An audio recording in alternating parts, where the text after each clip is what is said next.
Tech Talk with Mike Carney. Planting a small 1/4 to 1/2 acre fall kill plot can be an easy process that yields great hunting opportunities, but only if you follow the correct planting process. It's been said a million times, but the first step is getting a soil test so you know what to do with lime and fertilizer in your plot. If you need to shortcut this step for a last-minute effort, at least get a pH meter to see what you need to do with the lime. Evolved Harvest makes a simple-to-use unit that's less than $15 that will last you for years.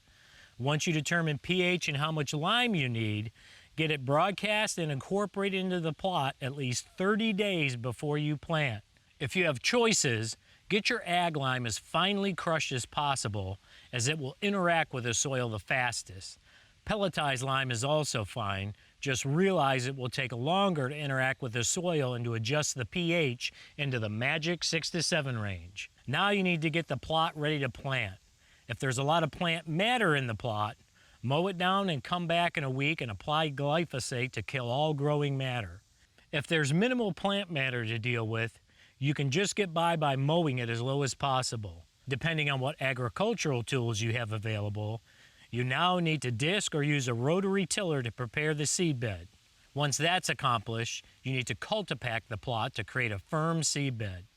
We recently got a ferminator, and it is a huge time saver because it allows you to disc, drop seed, and cultipack all with the same unit without having to change implements. And in previously planted plots, you can often do all this in one simple pass. Normally, I'll make a couple passes with the ferminator with just the disc adjusted to engage the ground, so I get all the remaining vegetation incorporated and the seed bed nice and level. You can adjust the angle of the ferminator discs in 5 different settings, from a very aggressive 20 degrees for the first pass to straight on for super fine seed bed on the final pass. But before the final pass, I'll broadcast fertilizer as recommended by my soil test. If you didn't have time for the test, apply something like a 20-10-10 so you get vigorous growth and nutritious plant matter. Next, I'll adjust the top link so the cultipacker rolls the ground solidly, and engage the seeding unit with a simple twist of a key so I can drop the seed and cultipack in the same pass. The ferminator can be adjusted to drop tiny clover to seeds as large as soybeans and corn.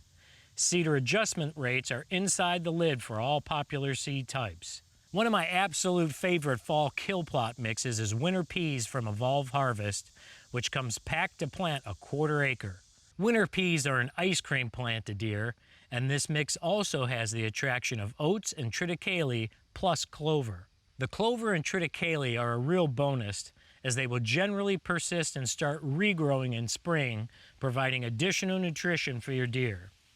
The winter peas mix is highly preferred by deer and fast establishing, outcompeting most cool season weeds in the seed bank, so you shouldn't need to spray the plot. If the plot shows any slight yellowing 30 days after planting, you can broadcast some additional pelletized nitrogen on top of it just before rain. But if you added your fertilizer during planting, it should grow like gangbusters and provide a reliable spot that the deer just can't resist.